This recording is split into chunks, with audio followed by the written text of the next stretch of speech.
Hi, it's Julie here at Great Golf Solutions. Now that we've talked about the grip, what I want to go ahead and the next part of the process, let's talk about your stance.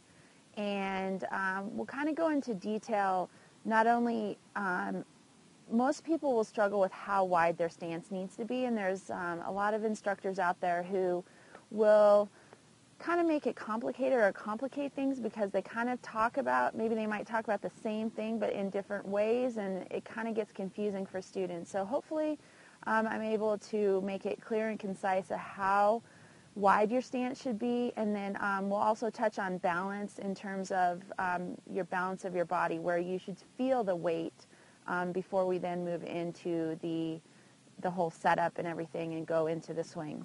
So what I like to have my students do is I want to have you think about your stance being shoulder width apart.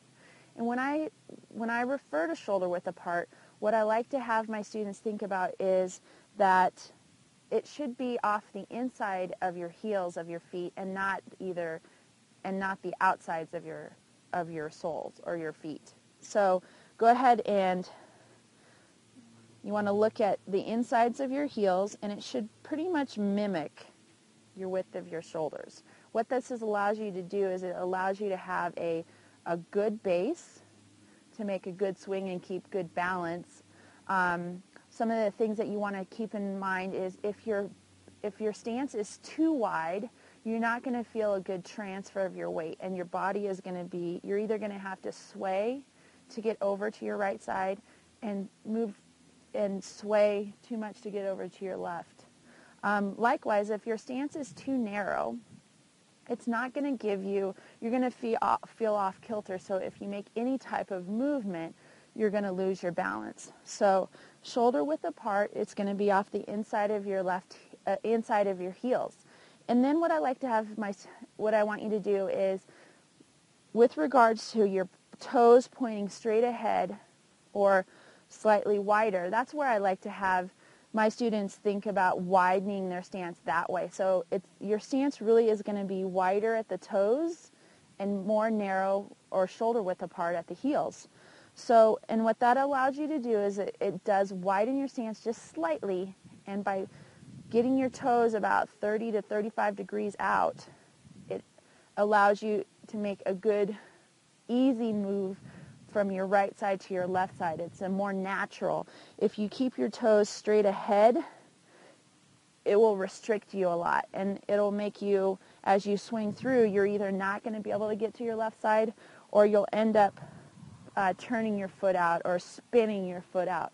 So just let your feet go ahead and spread the toes, spread out about 30 to 35 degrees. Inside of your heel going to be shoulder width apart.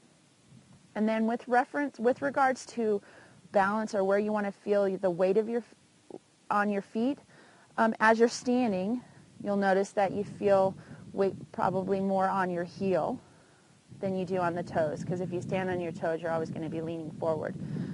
When you get into your golf swing, and when we talk about the setup, the weight is going to be more in the ball, slightly back from the ball of the foot. And that will give you a good athletic position, and we'll go into that in detail, more in detail in the next series.